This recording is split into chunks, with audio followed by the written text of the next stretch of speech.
Asan ang mami niya? May asawa po siya. Di niya po sinabi sa akin na may asawa siya. Kakilala kami sa Facebook.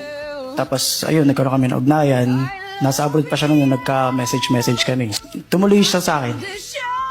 Nung nabuntis siya, doon niya lang sinabi na, kasi inaya ko siya nung kasal.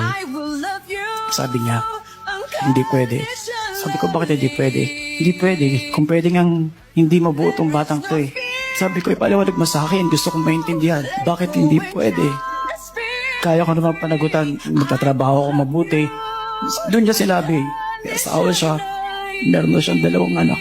Kasal sila. At ayaw niya daw masira yung pamilya nila. Nakiusap siya sa akin na itago ko siya. Nangupahan kami sa Paranaque. Hanggang sa mga anak siya. Palagay ko po, hindi alam. Kasi yun ang gusto niya eh.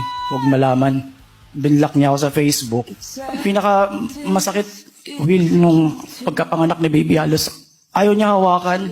Iniisip niya, mas iniisip niya na masisira yung pamilya niya eh. Kasi hindi naman, ano yun, tuta. Halos ayaw mong alagaan. At mas pinili niya bumalik sa pamilya niya. Will, masakit pero ayoko rin naman makasira. Natutunan ko lang tanggapin. Hinayaan ko na siya. Umalis. Iniwan sa akin yung bata. Hirap na hirap ako. Di ko alam. Di ako nakakapasok ng ilang araw. Di ko alam kung paano kaalagaan yung bata. Di ko alam kung paano maging nanay. Minsan, nakikiusap ako sa boss ko na, boss, baka daw makapasok, baka malate ako. Sabihin ng boss ko, dalhin mo na dito yung baby. Ako na mag-aalaga. May umabot ako sa point na iiwan ko dun sa lady guard yung baby ko. Andun yung gatas, bibigay ko na diaper. Babalik-balik ako nila pag-break. Nakikisuyo ako.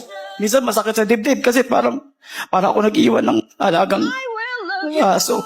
Sabi ko lang pakibantayan. Nauunawaan ko kung ano yung naging tasya mo. Nasaktan ako pero kailangan ko magpakatatag para kay baby. Kung ano man yung pinagsamahan natin. Yung mga magagandang alaala. Tatago ko yun. Habang buhay. Maging parte ka ng buhay ko. Minahal kita ng totoo. Sana maging masaya kayo. For the way I hurt, yeah, you talked to her when we were together. You gave